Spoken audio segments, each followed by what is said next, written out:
bakal ngejelasin tentang abstrak. Nah, jadi penelitian ini tuh menganalisis pengaruh kebijakan utang, profitabilitas, dan ukuran perusahaan terhadap nilai perusahaan di Bursa Efek Indonesia tahun 2019 sampai 2023. Nah, hasilnya ukuran perusahaan yang diukur pakai logaritma total aset itu punya nilai T minus 0,516 dengan P value minus 6110 yang artinya gak signifikan. Profitabilitas yang diukur dari margin laba kotor juga sama, nilai T-nya minus 1,289 dengan P value 0,206. Terus kebijakan utang yang diukur pakai debt to equity ratio atau DER punya nilai T 1,389 dengan P value 0,174. Jadi juga nggak signifikan kan? Bahkan dari uji F hasilnya 0,319 yang dimana lebih dari 0,05, yang artinya secara keseluruhan variabel ini nggak berpengaruh signifikan ke nilai perusahaan. Nah, jadi meskipun kelihatan nggak signifikan, perusahaan tetap harus hati-hati dalam mengolah utang dan fokus untuk ningkatin daya tarik investasi.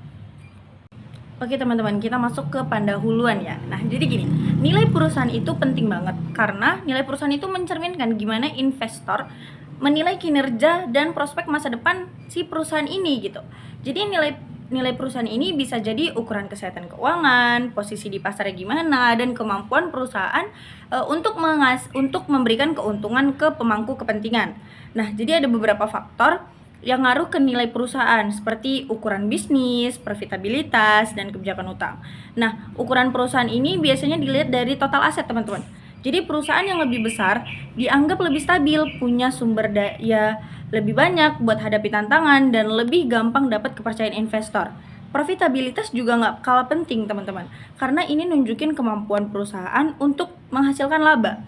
Kalau profitabilitasnya tinggi, biasanya itu tanda manajemen yang oke dan bikin investor tertarik untuk menginvestasi di perusahaan tersebut. Terus ada juga kebijakan utang yang diukur pakai debt to equity ratio atau DER. Kalau utangnya dipakai secara moderate, bisa bantu perusahaan karena ada penghematan pajak teman-teman. Tapi ada tapinya nih. Tapi kalau kebanyakan utang juga, resikonya juga tinggi dan bisa bikin nilai perusahaan turun, apalagi kalau kondisi ekonomi lagi nggak bagus teman-teman. Jadi penelitian ini memakai pendekatan kuantitatif untuk melihat seberapa besar ukuran perusahaan, profitabilitas, dan kebijakan utang mempengaruhi ke nilai perusahaan. Nah, jadi fokusnya di perusahaan yang terdaftar di Bursa Efek Indonesia dari tahun 2019 sampai 2023. Nah, jadi tujuannya itu untuk manajemen perusahaan bisa dapat wawasan tentang cara ningkatin nilai perusahaan, teman-teman. Nah, kita masuk ke metode penelitian teman-teman. Jadi penelitian ini menggunakan pendekatan kuantitatif karena kuantitatif bisa memberikan hasil yang objektif dan terukur. Menurut Creswell, tahun 2014, penelitian kuantitatif itu melibatkan pengamatan fenomena yang bisa diukur menggunakan teknik statistik atau matematis. Nah, di sini metode yang dipakai adalah analisis regresi berganda. Nah, metode ini bagus banget buat ngelihat hubungan antara beberapa variabel independen seperti ukuran perusahaan atau LN total asset, profitabilitas atau gross profit margin, dan kebijakan utang atau debt to equity ratio. Dengan variabel dependen yaitu nilai perusahaan, price to book value. Populasi penelitian ini adalah perusahaan-perusahaan yang terdaftar di Bursa Efek Indonesia atau BI selama periode 2019 sampai 2023. Sampelnya dipilih pakai metode purposive sampling. Jadi hanya perusahaan yang punya data keuangan lengkap, aktif diperdagangkan, dan stabil secara finansial yang kami ambil. Data yang dikumpulkan adalah data sekunder, seperti laporan keuangan dan juga laporan tahunan perusahaan. Sebelum dianalisis, data dicek dulu teman-teman menggunakan uji asumsi klasik seperti normalitas, multikoliniaritas, heteroskedastisitas, dan autokorelasi untuk menghasilkan valid atau tidaknya data tersebut. Statistik deskriptif juga dipakai untuk melihat rata-rata, median, deviasi standar, dan penyebaran data lainnya. Dengan pendekatan ini, penelitian ingin memahami faktor-faktor yang mempengaruhi nilai perusahaan dan mengikuti standar penelitian keuangan terbaik, seperti yang dijelaskan oleh Sujarweni tahun 2014. Teman-teman, di sini kita akan membahas ukuran perusahaan. Nah, jadi ukuran perusahaan itu emang penting banget buat ngaruhin nilai perusahaan, teman-teman. Biasanya ukuran perusahaan ini dilihat dari total aset, penjualan tahunan, atau kapitalisasi pasar. Jadi semakin besar perusahaan, biasanya semakin stabil operasionalnya. Jadi lebih siap untuk menghadapi resiko bisnis dan lebih menarik untuk investor. Kenapa? Kenapa bisa dikatakan seperti itu? Karena perusahaan besar punya sumber daya yang cukup untuk menghadapi tantangan pasar dan bisa manfaatin skala ekonomi mereka. Banyak juga penelitian yang bilang kalau perusahaan besar lebih gampang ambil peluang pasar dan tingkatin efisiensi operasional yang akhirnya bisa bikin nilai perusahaan mereka naik. Selain itu, mereka juga lebih gampang dapat pendanaan dari luar karena reputasi yang udah oke. Tapi di sisi lain, perusahaan besar juga punya kelemahan nih teman-teman. Seperti birokrasi yang lebih ribet, yang kadang bisa ngebuat pengambilan keputusan jadi lebih lama teman-teman. Jadi ukuran perusahaan itu sebenarnya harus ideal, nggak terlalu kecil dan juga nggak boleh terlalu besar, supaya untuk ngebantu pertumbuhan nilai perusahaan mereka sendiri. Jadi dalam penelitian ini, ukuran perusahaan itu dihitung menggunakan rumus teman-teman. Ada rumusnya juga. Nah, rumusnya itu LN dikali total aset teman-teman. Teman-teman, kita bakal ngebahas profitabilitas. Nah, profitabilitas itu intinya kemampuan bisnis untuk menghasilkan laba dalam waktu tertentu teman-teman. Jadi kalau perusahaan bisa mengelola modal dan asetnya dengan baik, biasanya profitabilitasnya juga tinggi. Jadi salah satu cara buat mengukur profitabilitas itu pakai menggunakan margin laba kotor teman-teman, yang sering dipakai untuk melihat seberapa besar laba yang dihasilkan dibandingkan dengan pendapatan teman-teman. Nah jadi kalau perusahaan punya profitabilitas tinggi, itu tandanya perusahaan tersebut bisa menghasilkan laba yang cukup besar. Dan itu menarik perhatian investor teman-teman. Kenapa? Karena itu menunjukkan kalau perusahaan bisa mengelola pendapatan dan pengeluaran mereka dengan baik.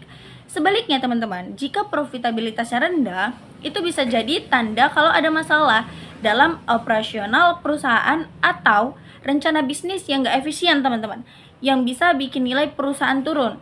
Nah, menurut Kasmir, 2016, profitabilitas yang tinggi itu mencerminkan kemampuan perusahaan dalam mengelola aset dan modal dengan baik teman-teman. Menurut juga Dewi dan Suaryana tahun 2020, mereka bilang juga kalau ada hubungan positif antara nilai perusahaan dan profitabilitas teman-teman. Karena perusahaan yang menguntungkan lebih dipercaya oleh investor. Jadi semakin tinggi profitabilitas, semakin stabillah perusahaan dan semakin menarik di mata investor. Nah, jadi untuk profitabilitas juga ada rumusnya teman-teman. Rumusnya yaitu margin laba kotor sama dengan laba kotor dibagi penjualan dikali 100% teman-teman. Nah, lanjut lagi teman-teman, kita bakal masuk ke kebijakan hutang. Nah, jadi apa sih itu kebijakan hutang? Nah, jadi kebijakan utang atau struktur modal itu adalah keputusan perusahaan tentang seberapa banyak utang atau modal sendiri yang dipakai untuk menjalankan bisnis mereka, teman-teman. Nah, jadi keputusan ini tuh penting banget karena bakal mempengaruhi resiko dan keuntungan yang nantinya diharapkan investor, yang akhirnya ngaruh banget ke nilai perusahaan mereka, teman-teman. Menurut teori Modigliani dan Miller tahun 1958, pakai utang itu bisa untung buat perusahaan karena ada penghematan pajak bunga atau tax shield yang bisa nambahin nilai perusahaan. Tapi kalau terlalu banyak juga utang, resikonya bisa tinggi teman-teman. Apalagi kalau kondisi ekonomi lagi nggak stabil. Kayak yang dibilang Brigham dan Houston tahun 2019. Makanya perusahaan perlu juga punya struktur modal yang pas supaya bisa dapetin keuntungan dari utang tanpa nambahin resiko yang terlalu besar teman-teman. Biasanya rasio hutang terhadap ekuitas atau DER dipakai untuk mengukur seberapa banyak hutang yang dipakai dibandingkan dengan modal sendiri teman-teman. Nah jadi dampak kebijakan hutang ini bisa berbeda-beda tergantung kondisi pasar dan sektor industri tempat perusahaan itu berjalan. Ini juga gak kalah penting nih teman-teman, yaitu nilai perusahaan. Nah, jadi nilai perusahaan itu sebenarnya mencerminkan pandangan investor tentang prospek perusahaan di masa depan. Jadi nilai ini sering dipakai buat mengukur atau untuk mengukur seberapa besar harapan investor terhadap kemampuan perusahaan untuk memberi keuntungan di masa depan. Jadi nilai perusahaan ini salah satu indikator yang dipakai dalam penelitian. Ini adalah PBV atau Price to Book Value. Jadi kalau nilai perusahaan tinggi, artinya investor percaya kalau perusahaan bisa tumbuh dan menghasilkan laba di masa depan, teman-teman. Menurut Jensen dan Meckling 1976 bilang, selain faktor internal seperti ukuran perusahaan, profitabilitas, dan kebijakan hutang, faktor eksternal juga mempengaruhi nilai perusahaan, teman-teman, seperti kondisi pasar, peraturan pemerintah, dan tren industri. Nah, jadi nilai perusahaan itu menggambarkan keseimbangan antara resiko dan imbal hasil yang ditawarkan perusahaan, teman-teman, yang sering jadi dasar dalam pengambilan keputusan investasi di pasar modal. Nah, jadi berdasarkan penelitian, teman-teman, perusahaan dengan hasil keuangan yang bagus, ukuran besar, dan kebijakan utang yang tepat biasanya mempunyai nilai perusahaan yang lebih tinggi nih, teman-teman. Nah, jadi untuk mendapatkan kepercayaan jangka panjang dari investor, perusahaan harus tetap menjaga keterbukaan, transparansi, data, dan tata kelola yang baik, teman-teman. Nah, untuk mencari nilai perusahaan juga menggunakan rumusnya yaitu price to book value sama dengan harga pasar saham dibagi dengan nilai buku per saham. Jadi di sini kita masuk ke hasil penelitian, teman-teman. Nah, jadi di hasil penelitian ini menunjukkan kalau kebijakan utang itu nggak terlalu mempengaruhi nilai perusahaan secara langsung. Tetapi ukuran perusahaan dan profitabilitas punya pengaruh yang jelas terhadap nilai perusahaan tadi, teman-teman. Nah, jadi perusahaan yang lebih besar biasanya lebih menarik untuk investor karena mereka lebih stabil, bisa mengambil resiko lebih besar, dan lebih efisien dalam menjalankan bisnis, teman-teman. Nah, keuntungan perusahaan dalam mengelola aset dan menghasilkan laba terlihat dari profitabilitasnya yang tinggi, teman-teman. Yang bisa diukur lewat margin laba kotor.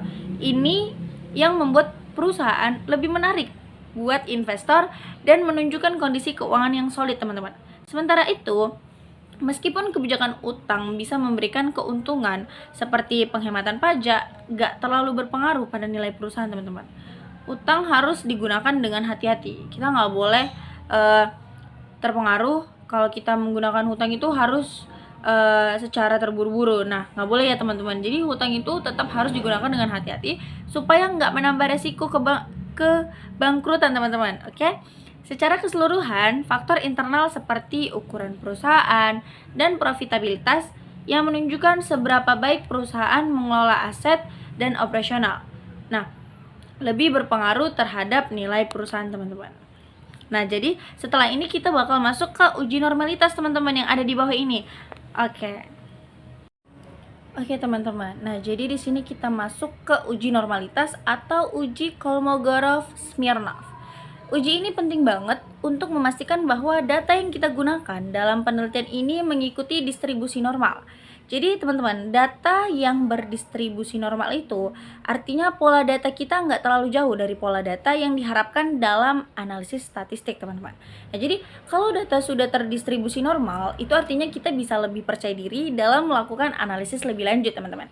Seperti regresi, yang nantinya bisa menunjukkan hubungan antara ukuran perusahaan, profitabilitas, dan kebijakan utang terhadap nilai perusahaan, teman-teman.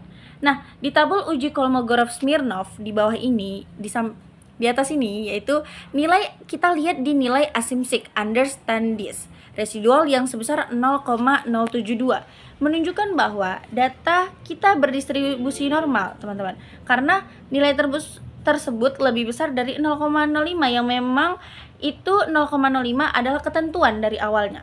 Artinya kita nggak perlu khawatir, teman-teman, data kita melanggar asumsi normalitas. Jadi uji ini membantu kita memastikan bahwa analisis yang akan kita lakukan seperti melihat pengaruh ukuran perusahaan, profitabilitas, dan kebijakan utang terhadap nilai perusahaan akan lebih akurat dan valid, teman-teman. Lanjut lagi kita ke uji selanjutnya. Oke teman-teman, kita bakal lanjut lagi ke uji multikolinearitas. Nah, jadi dalam analisis regresi, kita perlu memastikan bahwa tidak ada multikolinearitas, yaitu kondisi di mana dua atau lebih variabel independen seperti ukuran perusahaan, profitabilitas, dan kebijakan utang saling berkolerasi tinggi satu sama lain. Nah, jadi multikolinearitas bisa membuat hasil analisis kita jadi nggak akurat nih teman-teman. Nah, untuk mendeteksi multikolinearitas, kita pakai dua indikator, tolerance dan VIF atau variance inflation factor. Imam Ghazali tahun 2019 berkata, kalau nilai tolerance lebih besar dari 0,100 dan VIF lebih kecil dari 10,00, itu tandanya gak ada masalah multikolinearitas teman-teman. Dari tabel koefisien yang ada, kita lihat bahwa nilai tolerance semuanya lebih besar dari 0,100 dan nilai VIF semuanya lebih kecil dari 10,00. Nah, misalnya untuk ukuran perusahaan, toleransinya 0,986 teman-teman, bisa dilihat di tabelnya, dan VIF-nya 1,014. Ini menunjukkan bahwa tidak ada hubungan yang terlalu kuat antara ukuran perusahaan, profitabilitas, dan kebijakan utang satu sama lain. Jadi kita nggak perlu khawatir soal multikolinearitas teman-teman. Kenapa ini penting teman-teman? Karena kalau ada multikolinearitas, kita nggak bisa yakin kalau setiap variabel independen punya pengaruh yang jelas terhadap nilai perusahaan teman-teman. Misalnya, kita nggak bisa tahu nih apakah ukuran perusahaan, profitabilitas, atau kebijakan utang yang lebih berpengaruh karena variabel-variabel tersebut mungkin saling tumpang tindih dalam menjelaskan nilai perusahaan. Jadi, dengan toleransi yang besar dan VIF yang kecil, kita bisa yakin teman-teman bahwa setiap variabel independen dalam model regresi ini punya pengaruh yang terpisah dan jelas terhadap nilai perusahaan. Teman-teman, kita bakal lanjut ke uji heteroskedastisitas. Nah, uji heteroskedastisitas itu gunanya untuk ngecek model kita, biar tahu errornya itu nyebar rata atau enggak, teman-teman. Kalau errornya enggak rata, misalnya ada yang besar atau ada yang makin kecil, pas nilai variabel tentu berubah, itu namanya heteroskedastisitas. Dan itu bisa bikin hasil analisis kita jadi nggak akurat, teman-teman. Nah, pas kita lihat scatter plot, kalau titiknya itu nyebar-nyebar, diacak atau di bawah garis nol tanpa pola ya teman-teman, dia nggak boleh tanpa pola, dia harus nyebar, itu tandanya nggak ada masalah heteroskedastisitas. Artinya data kita oke dan hasil analisisnya bisa dipercaya gitu teman-teman. Contohnya, kita lagi analisis ukuran perusahaan, profitabilitas, dan kebijakan utang ke nilai perusahaan teman-teman. Kalau nggak ada heteroskedastisitas, berarti hubungan antara variabel-variabel itu benar-benar sesuai teman-teman, tanpa gangguan dari error yang nggak jelas. Jadi misalnya kita lihat ukuran perusahaannya besar, bikin nilai perusahaan naik, itu memang hasilnya valid ya teman-teman, bukan karena error yang nggak rata. Pentingnya heteroskedastisitas ini apa? Jadi kalau analisisnya salah gara-gara ada heteroskedastisitas, kita bisa bikin keputusan yang keliru teman-teman. Kayak strategi buat ningkatin nilai perusahaan malah jadi nggak efektif. Jadi ini tuh semacam quality check untuk model kita teman-teman. Nah, kita lanjut ke uji autokorelasi. Nah, apa sih itu uji autokorelasi? Uji autokorelasi itu adalah uji yang dilakukan untuk dapat melihat apakah terjadi korelasi di antara suatu periode dengan periode-periode sebelumnya. Nah, menurut Imam Ghazali tahun 2011, kalau nilai Durbin-Watson ada di antara angka DU dan 4 dikurang DU, berarti nggak ada nih tanda-tanda autokorelasi, yang artinya error atau kesalahan model enggak saling berhubungan, teman-teman.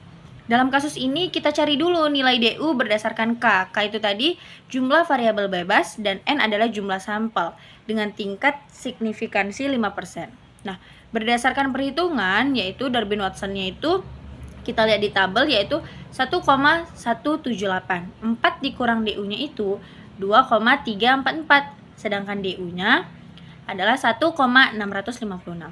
Nah, karena nilai Durbin-Watson yang kita dapat 1,178 berada di luar kisaran DU, yaitu 1,656 dan 4 kurang DU 2,344. Ini nunjukin ya teman-teman, adanya gejala autokorelasi, yang artinya kesalahan pada model regresi saling berhubungan antar data.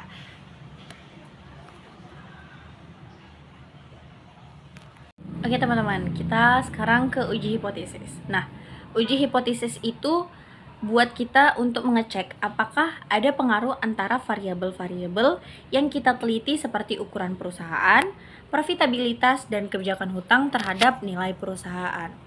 Nah, jadi di sini itu ada ketentuan uji, yaitu dengan melihat nilai SIG-nya teman-teman. Nah, jadi ada dua, yaitu jika nilai SIG-nya itu lebih kecil dari 0,05, artinya ada pengaruh signifikan antara variabel independen dengan variabel dependen. Nah, kalau nilai SIG-nya lebih besar, artinya nggak ada pengaruh signifikan antara variabel independen dan juga dependen. Nah, jadi di sini saya jelaskan sekali lagi bahwa pentingnya uji hipotesis ini teman-teman adalah untuk memastikan apakah hubungan antara variabel-variabel yang kita teliti itu beneran ada atau enggak gitu teman-teman. Kalau hasil uji menunjukkan ada pengaruh signifikan, kita bisa percaya kalau variabel-variabel tersebut beneran mempengaruhi nilai perusahaan. Tapi kalau nggak signifikan teman-teman, berarti hubungan itu nggak cukup kuat atau bahkan nggak ada sama sekali. Jadi kita perlu pertimbangkan variabel lain yang lebih relevan. Uji hipotesis ini juga ngebantu kita untuk membuat keputusan yang lebih tepat berdasarkan data yang ada teman-teman. Nah, jadi uji hipotesis ini sangat penting ya teman-teman. Nah sekarang kita bakal masuk ke uji parsial. Nah, uji parsial itu apa sih? Dan digunakan untuk apa? Nah, uji parsial itu digunakan untuk mengecek apakah setiap variabel independen X punya pengaruh terhadap variabel dependen secara terpisah. Nah, jadi kita uji nih satu persatu. Apakah setiap variabel bebas mempengaruhi variabel terikat atau enggak? Aturannya sama seperti tadi. Kalau nilai SIG lebih besar 0,05, berarti nggak ada pengaruh antara variabel X dan variabel Y. Jadi hipotesis 0 atau H0 ditolak dan hipotesis alternatif atau HA diterima. Nah, kalau nilai T hitung lebih kecil dari T tabel, berarti nggak ada pengaruh dan hipotesis ditolak. Dari tabel yang ada, SIG X1 0,610. Nah, jadi H01 ditolak dan HA1 diterima. Artinya, ukuran perusahaan itu nggak berpengaruh terhadap nilai perusahaan. Dan yang kedua, untuk variabel kedua, nilai SIG-nya itu 0,206. Jadi H02 ditolak dan HA2 diterima. Artinya, profitabilitas nggak berpengaruh terhadap nilai perusahaan. Dan SIG X yang ketiga itu 0,174. Jadi H03 ditolak dan HA3 diterima. Artinya, kebijakan hutang nggak berpengaruh terhadap nilai perusahaan. Nah, jadi di dalam rumus untuk mencari T tabel itu juga ada rumus teman-teman. Nah, jadi rumus T tabel adalah alfa per 2 N dikurang K dikurang 1. Nah, alfanya itu kan 0,05 dibagi 2. Jumlah sampelnya itu, jumlah datanya itu kan, N itu kan tadi jumlah data 38. K itu jumlah variabel bebasnya yaitu 3 dikurang 1. Nah, jadi 0,025 di 0,025 terdapat, kita lihat di tabel T tabel, yaitu di nomor 34 kita cari di barisan 0,025 teman-teman. Dapatlah 2,032. Maaf teman-teman. Nah, dari perhitungan yaitu T hitung X1 sebesar minus 0,516, T hitung X2 sebesar minus 1,289 dan T hitung X3 sebesar 1,389. Nah, berdasarkan hasil ini, X1 yaitu ukuran perusahaan, X2 profitabilitas berpengaruh negatif terhadap Y atau nilai perusahaan. Sedangkan X3 kebijakan hutangnya berpengaruh positif terhadap nilai perusahaan. Nah, sekarang kita masuk ke uji simultan. Nah, kenapa sih uji simultan itu penting? Uji simultan itu penting karena dipakai untuk mengecek apakah semua variabel independen atau variabel X yang ada di model punya pengaruh bareng-bareng terhadap variabel dependen gitu. Nah, jadi ini bukan cuma melihat pengaruh satu-satu, tapi kita juga mengecek keseluruhan variabel bebas dalam model. Nah, misalnya dalam penelitian ini tentang ukuran perusahaan, profitabilitas, dan kebijakan utang terhadap nilai perusahaan. Nah, jadi uji simultan ini membantu kita tahu apakah ketiga variabel itu kalau digabung beneran ngaruh ke nilai perusahaan atau enggak gitu. Nah, kalau ternyata enggak signifikan, kamu bisa fokus cari variabel lain yang lebih berpengaruh gitu. Nah, kalau nilai SIK lebih dari 0,05 artinya hipotesis itu ditolak. Ini berarti ukuran perusahaan atau X1, profitabilitas X2, dan kebijakan utang itu X3 secara bersamaan nggak punya pengaruh ke nilai perusahaan. Nah, selain itu, kalau nilai F hitung lebih kecil dari F tabel, hipotesis juga ditolak. Ini juga menunjukkan kalau ukuran perusahaan, profitabilitas, dan kebijakan hutang secara bareng-bareng itu nggak ngaruh ke nilai perusahaan. Untuk cari F tabel itu pakai rumus KN dikurang K, di mana K adalah jumlah variabel bebas dan N adalah jumlah data. Nah, jadi dapat kita lihat K itu tadi kan jumlah variabel. Nah, jumlah variabel kita ada 3, jumlah data kita ada 38, dikurang lagi 3 yaitu dari jumlah variabel. Dapatlah 2,87. Dari hasil tabel, nilai SIK sebesar 0,319 yang lebih besar dari 0,05. Ini beritahu kalau ukuran perusahaan, profitabilitas, dan kebijakan hutang secara bersamaan memang nggak ngaruh ke nilai perusahaan ya teman-teman. Oke teman-teman, nah ini dia yang terakhir. Kesimpulannya, jadi nilai perusahaan ternyata lebih banyak dipengaruhi sama ukuran perusahaan. Nah, jadi perusahaan yang lebih besar biasanya lebih menarik untuk investor karena dianggap lebih bisa diandalkan dan operasionalnya yang stabil teman-teman. Meskipun profitabilitas dan kebijakan utang ada hubungannya dengan nilai perusahaan, tetapi pengaruhnya nggak signifikan teman-teman. Artinya dua hal ini nggak terlalu menentukan naik atau turunnya nilai perusahaan. Nah, jadi kesimpulannya, kalau mau ningkatin nilai perusahaan, manajemen perlu fokus untuk ngegedein atau untuk membesarkan ukuran perusahaannya, misalnya dengan ekspansi atau strategi lain yang bikin perusahaan kelihatan lebih solid. Tapi ada tapinya teman-teman. Kebijakan hutang juga tetap harus diperhatikan untuk nggak terlalu besar resiko secara finansial dan membaikkan stabilitas keuangan perusahaan di masa depan.